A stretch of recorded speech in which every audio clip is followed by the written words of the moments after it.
Do you ever get that feeling like you're just caught in this loop, always running, always trying to catch up? Yeah, like your days are just slipping away. Exactly. And then you see that person, right? The one who's, I don't know, calmly sipping an oat milk latte on a crazy Monday morning, looking totally in control. Uh-huh. It's that universal thing, isn't it? That feeling of never having enough time, the constant rush. Well, that's exactly what we're diving into today. We've gathered quite a bit of material for this deep dive, including Gemma Bray's really insightful book, The Organized Time Technique. You might see it called TOTT. Right, TOTT. And our mission for you listening is to pull out the absolute key insights from these sources. Yeah, the goal is to help you genuinely get a grip on your time, find a bit more balance, and this is crucial. Go on. Carve out that space for what actually matters to you. And importantly, do it guilt-free. Guilt-free. I like the sound of that. Okay, so Gemma Bray. Let's talk about her. She wasn't like born organized, was she? Not at all. Her journey started with something called the Organized Mum Method, TOM-M. And she actually used that phrase because, in her words, she was faking it to make it. Really? Faking it? Yeah. She had some really tough times, postnatal anxiety, which led to obsessive cleaning for her. And then later, navigating a difficult divorce as a single mom, she was just completely overwhelmed. Wow. So she had to figure it out herself. Pretty much. She literally had to teach herself how to be organized, starting small, like with these 30-minute chunks of time, just to kind of claw her life back together. That's quite a story. It wasn't just a neat idea she had. It came from real struggle. Exactly. And what's so powerful is that her personal struggle led to something that seems to resonate universally. It makes you realize organization isn't some magic talent. It's something you learn. It's a learned skill, a discipline, often something you figure out because you have to. And that, I think, gives anyone hope they can master their time wherever they're starting from. That feeling of overwhelm, though, things just not quite holding together. It's so common. And Gemma Bray links this to what she calls the modern time trap. Ah, yes, the having it all mirage. Exactly. This constant pressure, the dream job, perfect house, perfect partner, kids who are angels, gym body, organic meals cooked from scratch every night. It sounds exhausting just listing it. Right. Yeah. It's this, enticing picture. But the source is really clear, striving for that kind of perfection. It just leads to burnout, plain and simple. And the book really emphasizes this. We cannot be everything to everyone. It's just not possible. Which brings us to another really important point, the unequal domestic burden. Yeah. This often falls heavily on women, doesn't it? So many find themselves becoming the domestic director. Domestic director, I like that term. Responsible for groceries, cooking, cleaning, laundry. Dog walking, remembering birthdays, booking appointments. The list goes on. And it often just creeps up, especially maybe after maternity leave. It just sort of gets lumped in. And nobody really notices except the person doing it all. Precisely. There's this amazing story in the book, an anecdote from a listener named Maggie. Oh, yeah. She felt so unseen, so underappreciated, that one day she decided to make the invisible visible.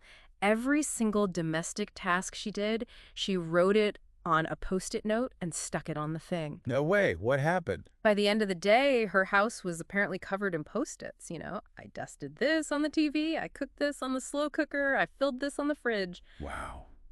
That's powerful, a visual representation of all that hidden work. Exactly. And when you connect that to the bigger picture, this imbalance, it breeds resentment, doesn't it? Oh, absolutely. You feel underappreciated, maybe even like you're not good enough if you ask for help because, society whispers you should be able to handle it all. It's a really tough dynamic, and it needs tackling for your own sanity and for the health of the relationship. Okay, so that whole picture, the modern time trap, the domestic burden, it can feel pretty bleak. If someone listening feels totally stuck in that, what's the very first thing Gemma recommends? Is it a specific system or is it more fundamental? That's a key question. Because TOTT, the Organized Time Technique, it's more than just a system. It's really about a shift in attitude. An attitude shift. How so? Well, the core idea, and this is a quote, is a shift in attitude not only gives you the time to do what you have to do, but also gives you the time to do what you want to do. Okay, the want-to-do part. Yeah. That often feels like the luxury, the thing that gets squeezed out. Right. And if it feels indulgent, that's exactly why you need to fight for it. It's recognizing that personal time, that want-to-do time, isn't selfish. It's necessary. So how do you actually make that shift happen? What's the practical first step in TOTT? It starts with something called the time boot camp. And Gemma is really clear. This is non-negotiable. You have to do this first. Okay, time boot camp. What'd that involve? For one whole week, you meticulously track everything you spend time on. And I mean everything, not just work meetings or chores. So, like, the commute, scrolling through Instagram. Exactly. Travel time, social media time, making coffee, folding laundry, staring into space, Yeah. everything. She uses this great analogy. Oh. Think of your day like a bucket full of time. The boot camp helps you find the holes in the bucket, the time wasters, the things that cause leaks. Ah, the leaky bucket. I get it. So you can see where your time is actually going. Precisely. It gives you this brutally honest picture. You see your strengths, your weaknesses. You figure out if you're struggling because you're genuinely trying to cram too much in, or if maybe, just maybe, you're mismanaging the time you do have, or perhaps lack motivation. It forces you to confront reality. Yeah. I can see why you can't skip it. Absolutely vital. And once you've done that boot camp, the book helps you figure out what kind of timekeeper you are. There are 3 main types. Okay, let's hear them. First up is the overachiever. Uh-oh. Sounds familiar. Huh. Yeah, this is the ultimate multitasker. Finds it really hard to say no. Often secretly quite proud of being busy. But probably exhausted. Totally burned out. Loves a good list, though. The example given is Carrie, a single mom running her own business. Her Monday morning is intense. Tell me about it. Up at 5 a.m. for emails, tries to do yoga, kids wake up early, she's trying to do laundry, check business social media, help a friend find a law school jumper via text, make pancakes, and do PTA admin. Wow. All before. All before 10 a.m., by which point she feels like she's already failed, an hour behind, totally stressed. Her brain is just a constant whir of to-do lists. That sounds incredibly stressful. Yeah. Just constant juggling. What's driving that, usually? Often it's this deep-seated belief, maybe subconscious, that your worth is tied to your productivity. Or maybe a fear of missing out, FOMO. We'll touch on that again later. Okay, so that's the overachiever. What's next? Next is the dreamer. The dreamer. Intriguing. This one's a bit paradoxical. Dreamers love planning. They love strategizing, buying nice stationery, dreaming up big projects. But there's a but, isn't there? But they really struggle with the execution. They get bogged down in the planning phase, start lots of things, but rarely finish. They can get disheartened quite easily when things don't go perfectly to plan. Ah, I know that feeling. Like Rachel, the example in the book, right? Spends ages planning a business launch, designing logos, mapping out marketing. Exactly, but then gets stuck actually making the thing or putting it out there. All the energy goes into the dream, not the doing. Leaves them feeling frustrated. Right. Okay. Overachiever, dreamer. What's the third type? The third is the spendthrift. Okay. Like a time spendthrift. Precisely. This is maybe the easiest one to spot. They genuinely have almost no idea where their time goes, often late for things. Friends with the snooze button. Best friends. They consistently underestimate how long tasks will take. They might lack patience for structured plans. That sounds like Gil from the book. Yeah. Alarm at 6:30, actually gets up at 6:55. Yep, rushes the shower, rushes the kids, can't find clean school shirts, gets distracted by an online sale, Oh, dear. ends up late for work, hasn't had breakfast, stomach rumbling in a meeting, exhausted before the day's even really begun. It seems like all 3 types, despite being different, end up feeling overwhelmed or like they're not quite managing. That's the common thread, yes. So once you identify your type, which the bootcamp really helps with, KOTT introduces its basic structure. Okay, how does it work? It divides the whole day, 24 hours, into 30-minute chunks or units. 30-minute units. So that's 48 units in a day. Exactly, 48 units. Then you categorize your tasks into 3 levels. Level 1 is your absolute non-negotiables. Like sleeping, eating. Sleeping, eating, personal hygiene, caring for kids or dependents. The stuff that, if it doesn't happen, things basically fall apart. Or as the book puts it, the stuff will hit the fan. Got it. Level 1. Essentials. What's level 2? Level 2 is for tasks that are important, but they could wait or be postponed if absolutely necessary. Things like your job, school runs, paying bills, doing housework. Important, but flexible-ish. Okay. And level 3. Level 3. This is the goal. This is time for pleasure, self-care, hobbies, learning something new, personal development. The wanna-do stuff. Exactly. The stuff you actively schedule in, guilt-free, rather than just hoping a spare moment magically appears. I like that framework. Units and levels. Simple but clear. So once you understand your time and have this structure, KOTT helps you tackle the things that derail you, right? The time suckers. Spot on. Those unhelpful thoughts and behaviors that just eat up your precious units. And the #1 culprit for many. Let me guess. The smartphone. You got it. Yeah. The smartphone and social media, it's such a double-edged sword, isn't it? A blessing and a curse. Oh, tell me about it. You Yeah. pick it up to check one thing, and suddenly 20 minutes have vanished down a rabbit hole of cat videos or something. Uh-huh, exactly. You check the time, end up watching a tutorial on something random, and forget why you even picked it up. It's a huge time suck. How does TOTT suggest we manage that? It's all about being intentional and setting boundaries. Practical stuff, mostly. Like what? Well, downloading a screen time tracker app is a good start. Just seeing the data can be shocking. Muting notifications after work hours is key.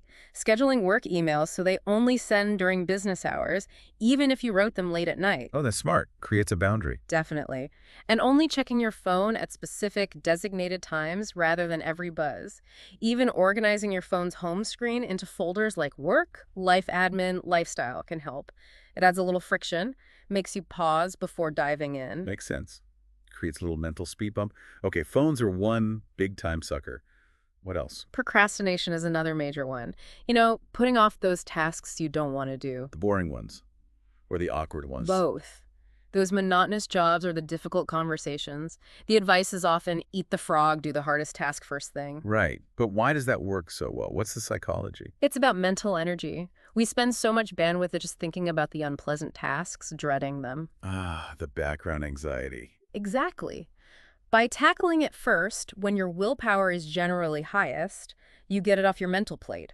It frees up so much headspace for the rest of the day. You're not constantly reminded of that thing looming over you. Okay, that makes a lot of sense. Freeing up headspace. Mm. What about self-sabotage? Overthinking. Yeah. Often fueled by social media, that comparison culture. Worrying about what everyone else is doing, achieving, looking like. Like wanting the fitness influencer's abs or feeling inadequate because someone else's house looks perfect. It wastes time, obviously, but how does it hit self-esteem? It just traps you, doesn't it? Hmm. Comparing your messy reality to someone else's curated highlight reel, it's a recipe for feeling rubbish about yourself. So what's the antidote? The advice is simple but powerful. Stay in your lane. Focus on your path, your progress. The book uses this great analogy of the school playground. Go on. You've got Monica, super organized, runs the PTA brilliantly. Then there's Phoebe, the calm yoga teacher, and Janice, the social butterfly who bakes amazing cakes. Each has their strength, right? Comparing yourself, wishing you were all of them, is just pointless. It wastes time and makes you unhappy because you're not honoring your own unique strengths. So keep your blinkers on, focus on your own race. Pretty much. Don't waste energy looking sideways, and link that to the final big time waster, the illusion of endless time. What do you mean? That feeling or refusal to accept that there are only 24 hours in a day. We get bombarded with should-dos from everywhere, magazines, social media, family. And then we try to cram it all in. Especially the overachievers. It leads to this constant state of overwhelm, feeling like you're always falling short because you simply can't do everything. It feels like a trap designed to make us feel inadequate. It really can be. The key is accepting your time is finite and then being ruthlessly realistic about what fits. Okay, so we've identified the traps, the time suckers. How do we actively start getting that time back? What's the first big strategy in TOTT? It's called the time call. Sounds brutal. It kind of is. This is where you go through your tasks and identify things you can just stop doing. Or delegate. Or do much more efficiently. How do you decide what gets culled? You ask yourself one crucial question for each task. What would actually happen if I didn't do it? Ooh, the killer question. Simple but effective. Totally. Gemma applied it herself. She realized stopping volunteering at school, while causing maybe a twinge of mum guilt initially, wouldn't actually have major negative consequences. So it's about challenging assumptions. Exactly. Other examples. Could you batch cook more? Pay for school lunches instead of packing them every day? Do online grocery shopping for your elderly mom instead of going with her? Carpool for kids' activities. It's about being really honest about the impact versus the time cost. Defending your time. Which leads perfectly into the next big skill, the art of saying no. Ah, the magic word. But so hard for many people. It really is. But the book puts it bluntly, no is a complete sentence. It's about empowering yourself to protect your time and energy. But you don't want to sound rude or unhelpful. How do you do it gracefully? TOTT gives you some stock phrases, polite but firm. Things like, thank you so much for asking, but I just don't have the capacity to commit to anything else right now. Okay, that's good. Or Or the classic, let me check my diary and get back to you. That buys you time to think, and then you can come back with a considered no if needed. gives you breathing space. Mm-hmm. What about saying no at work? That could feel really tricky. Yeah, the book addresses that too. If your workload is genuinely unmanageable, like you're consistently doing 5 days work and 40 jobs, it suggests framing it not as refusal, but as capacity. How? By showing your manager your schedule, maybe using the TOTT units, and explaining that you physically can't take on more without sacrificing quality or working unsustainable hours, it subtly shifts the focus from you being unwilling to the workload being the issue. Right. It's about the volume of work, not your skill or willingness. Smart. Exactly. Now, moving on to potentially the trickiest area, sharing the domestic load. Oh boy. This is where arguments can happen, right? And that feeling of martyrdom creeps in. Definitely. The book calls it a tricky topic. The advice isn't about going on a mum strike, though that's discussed as something people in the community talk about. Yeah, a strike sounds dramatic, but probably hard to sustain. Right. You end up watching your hard work unravel. The better approach suggested is to sit down calmly with your partner, and this is where your time bootcamp beta is gold. Ah, using the evidence. Exactly. Show them, in black and white, how the time is actually being spent. It takes the emotion out a bit, makes it about facts. The core message here is powerful.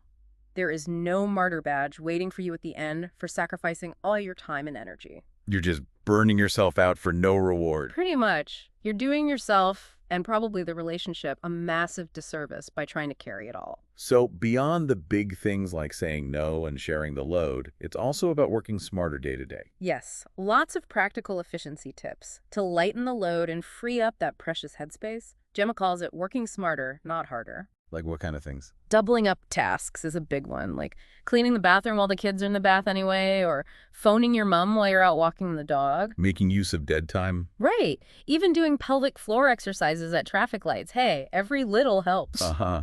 No judgment here. What else? Not sweating the small stuff. Like, teach your kids to make their beds, but accept it won't be hotel perfect. An in-between way, she calls it. Good enough is okay. Delegate and let go of perfection. That's a big one for recovering perfectionists. Huge! Also, grabbing those small wins. Emptying the dishwasher during the ad break of a TV show, wiping down kitchen counters while the kettle boils. Tiny pockets of time add up. Okay, making chores less daunting. And batch cooking. Doubling recipes when you cook, freezing half for another day. Lifesaver. Definitely. Saves thinking and cooking time later. And the Team Tom M community, that's Gemma's broader cleaning method community, they share tons of tips too. Things like hanging socks up in pairs on the washing line so you don't have to match them later, making sandwiches the night before, scanning important documents so you can find them easily, having separate drawers or bags packed for kids' school uniforms or after-school activities. Little systems that just smooth things out. Yeah, even using an old toothbrush head to clean around taps. It's all these small, clever shifts that collectively make a big difference. Okay, so you've got the strategies, the smart tips, but then there are the internal roadblocks, right? The mental barriers. Absolutely. And one of the biggest is what the book calls the guilt gremlins. Ah, the guilt. Yeah. Especially mom guilt, right? Feeling selfish for taking time for yourself. Exactly. That feeling like you should always be doing something productive or for someone else. Fear of being judged as lazy if you, I don't know, read a book or have a bath. It's so pervasive. Gemma shares a really personal story about this. When she first joined a gym that had a spa attached, she felt so incredibly guilty about it. Really? About using a spa? Yeah. She actually hid it from people initially, worried they'd think she was some kind of lazy lady of leisure, just lounging around while others were working hard. Wow. That shows how deep that guilt can run. But then she had this realization, unless people like her started talking openly about taking time for themselves, celebrating it even, the culture wouldn't change. So she shared it online. And what happened? The response was overwhelmingly positive. So many people messaged her saying they felt the same way, that they needed permission to prioritize themselves too. It showed it's a universal need, not a selfish indulgence. That's a great story. We need to normalize self-care. What about other roadblocks? Sleep deprivation must be a huge one for parents. Oh, massive. And acknowledged as incredibly tough. Gemma herself says her third child didn't sleep through the night until he was 4. She shares a story about being so tired she accidentally put coffee granules in his baby bottle instead of formula. Oh my goodness. That's extreme exhaustion. Totally. So the advice here is about survival, really. Getting out of the house every day, even just for fresh air and maybe seeing another adult. Prioritizing nutrition as much as possible, knowing your limits. And sometimes Mm, using that precious level 3 time for sleep. exactly. Sometimes the most radical act of self-care when you're that sleep-deprived is just choosing sleep over that longed for hour of me time reading or watching TV. It's about playing the long game. Yeah, the book says parenting is a marathon, not a sprint. That's right. Precisely. And there certainly isn't a medal for the most tired person at the end of it. Your worth isn't measured by how much you cram in or how little sleep you get. That's such an important message. Okay, one last internal hurdle. The never-ending to-do list. That feeling that it just goes on forever. Which can feel really depressing, can it? Like you'll never get on top of things. Yeah. But the book reframes this. It does. It suggests seeing the never-ending list not as depressing, but as freeing. Freeing. Because it releases you from the tyranny of needing to finish everything before you allow yourself to rest or relax. The reality is, as soon as you tick one thing off, another thing appears. Life just keeps generating tasks. So accepting it's never done means you don't have to wait for done to take a break. Exactly. It helps you let go of that need for completion, that perfectionism. You can choose what's important now, do that, and then rest, guilt-free, knowing the list will still be there tomorrow. And that's okay. That's a huge mindset shift. Okay, so you've done the boot camp, identified your type, culled your tasks, tackled the guilt. How do you stay on track long term? Life happens, right? Absolutely. TOTT isn't meant to be rigid. Life does throw curveballs. The key is flexibility and planning for contingencies. Contingency time, like buffer zones. Exactly. Build in extra time for potential traffic jams, or if a child gets sick, have time buffers so that one unexpected delay doesn't completely derail your entire day or week. Regular planning, like a quick review each week, is essential. And the book recommends repeating the time boot camp. Yes, at least twice a year, Gemma suggests. Just to check in, make sure old habits haven't crept back, and ensure you're still prioritizing your own time and well-being as circumstances change. Makes sense. It's like a regular tune-up for your time management. And TOTT isn't just for home life, right? It works in the workplace, too. Definitely. The principles translate really well. The example used is Sarah, an office administrator. How does she use it? She assigns her 30-minute TOTT units to work tasks, 2 units for checking emails, 3 units for updating the website, 1 unit for booking viewings, and so on. She even schedules in contingency units for unexpected tasks that pop up. So it brings the same structure and intentionality to her professional day. Exactly. Plus tips like actually taking your lunch break, planning demanding tasks for your peak energy times. It's about applying the same mindful approach to your 9 to 5. That's really practical. Now, Right. what about for the dreamers? Those who struggle with getting started on big projects because they feel overwhelmed. Ah, yes, the dreamers. TOTT has a fantastic analogy for them called the kitchen towel analogy. Kitchen towel. Okay, explain. Imagine a whole roll of kitchen towel. It looks big, maybe daunting, like a huge project, writing a book, starting a business. Okay. Now, think about tearing off just one single sheet. That one sheet represents a tiny bit of effort. Maybe just 15 minutes working on the project, writing one paragraph, sending one email. Just one small piece. Right. It seems insignificant on its own. But sheet by sheet, all those little bits add up, and eventually they make the whole roll. Ah. So every tiny step, every small unit of time spent contributes to the bigger goal, even if it doesn't feel like much at the time. Precisely. It's a powerful visual to remind dreamers and anyone feeling overwhelmed that consistency, even in small doses, achieves big things. All those little bits add up. Every step is worthwhile. That's a brilliant way to look at it. Breaks down the overwhelm. It really does. So this deep dive, it really feels like it's offered a clear path, a way to stop getting bogged down in, the domestic drudgery and that endless feeling of being busy but not productive. Yeah, freeing up that precious headspace so you can actually focus on the things you want to do.